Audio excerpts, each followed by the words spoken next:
front lines in eastern Ukraine, and a simmering conflict with Russian-backed rebels, once again the focus of US concern. As tensions with Russia ratchet higher, CNN has gained this unprecedented access to the Ukrainian president on a carefully planned troop visit, flying with him fast and low to avoid ground fire. It's been a long time now. It's been 7 years, this war. Yes, during 7 years, yes. And how are the soldiers? Are they holding up, or are they tired of this war? They are tired, of course. Like any man, during 7 years, it's longer than the Second World War. Yes, you see that, and it's terrible. Longer than the second, but with its complex network of dank, muddy trenches, this so-called line of contact, in some places just a few dozen yards from the enemy, looks more like the First World War. I mean, we've entered this warren of trenches that have been dug along the front line. I can tell you, I mean, it's like being thrown back to the early 20th century and the Great War. Because I've not seen anything like this in modern warfare.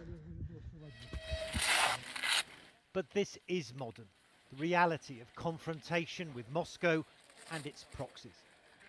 Is there a chance that the Russians could be planning an invasion? Of course, we know it. Beginning from 2014, we know that it can be anyway, each day, it can be.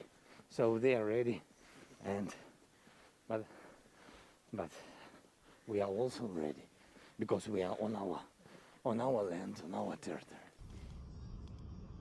This is why Ukraine, the US and the Western allies are so alarmed.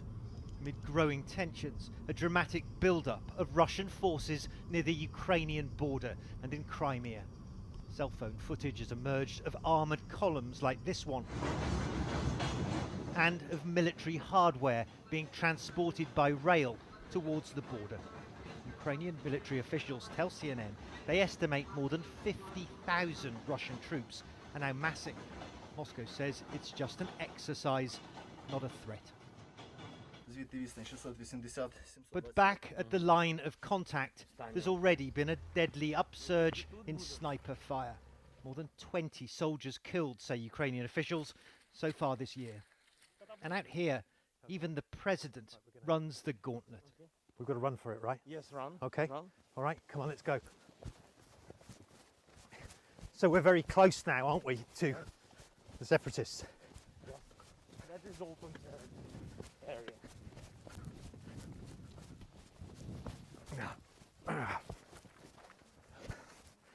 That was amazing.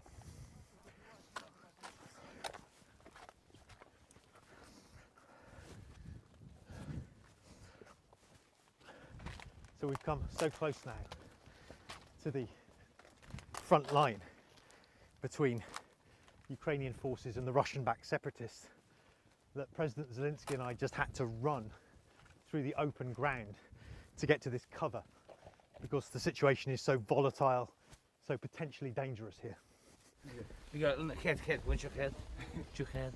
Elected 2 years ago on a promise of ending this conflict, something he's failed to achieve, President Zelensky says he risks these hotspots, as he calls them, to show his frontline soldiers they have political support. But what Ukraine really needs, he says, is more assistance from Washington, more weapons, more money, and crucially more backing to join NATO, the Western military alliance. Supportive words from President Biden, he says, are simply no longer enough. Ukraine need more than words. That is the second. The third one. Can I just ask a follow-up on that? Yes. You understand, don't you, that if Ukraine were to be given NATO membership, that might make the conflict in this country even worse. It would infuriate Moscow. I can tell you. I can answer you. Maybe you are right, but what now is going on? What we do here, what our people do here, they fight. So what can be in the future, I don't know, but we have independent country and we decide. where to be or where not to be. To be or not to be. You remember Shakespeare? That is, as they say, the question. Or rather, how much US support can the Ukrainian president now expect in the running drama being played out in this theatre of war? Matthew Chance, CNN, on the front lines of eastern Ukraine.